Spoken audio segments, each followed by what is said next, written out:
Hello everyone, আসসালামু আলাইকুম। আজকে আমি কলার মোচা রান্না করে দেখাবো খুব সহজ পদ্ধতিতে। প্রথমে আমি কড়াইয়ের মধ্যে পরিমাণ মতো পানি দিয়ে দিছি। এরপর আমি 1 চামচ হলুদের গুঁড়ো দিয়ে দিলাম। হলুদের গুঁড়োটা একটু ভালো করে মিশিয়ে নেব। তারপর সামান্য একটু লবণ দিয়ে দিলাম। এরপর আমি ধুয়ে রাখা কলার মোচাগুলো দিয়ে দেব। কলার মোচাগুলো আমি 1 মিনিটের মতো সিদ্ধ করে নেব। কলার মোচাতে যে কষটা আছে এটা বের করে নেওয়ার জন্য। এই তো বলক উঠে গেছে, এবার আমি উঠিয়ে নেব। উঠিয়ে ব্লেন্ড করে নেব।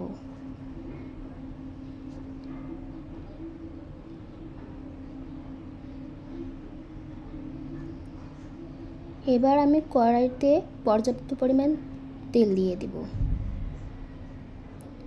এবার পেঁয়াজ কুচি দিয়ে ভালো করে ভেজে নেব।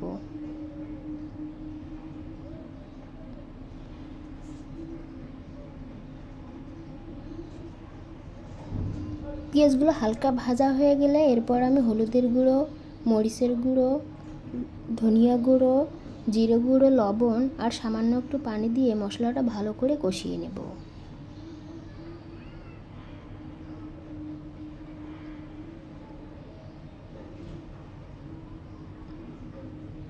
মশলাটা ভালো করে কষানো হয়ে গেছে, এরপর আমি ব্লেন্ড করে রাখা কলার মোচাগুলো দিয়ে দেব।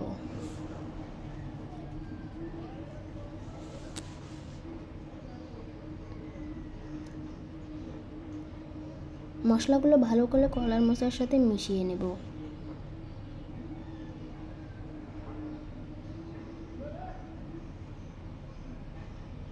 আর একটু পর পর নাড়তেই থাকবো, কারণ নিচে লেগে যেতে পারে।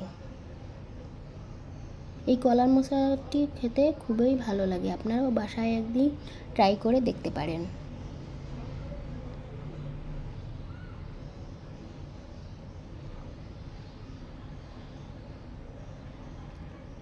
এই পর্যায়ে আমি কলার মোচাগুলো উঠিয়ে নেব।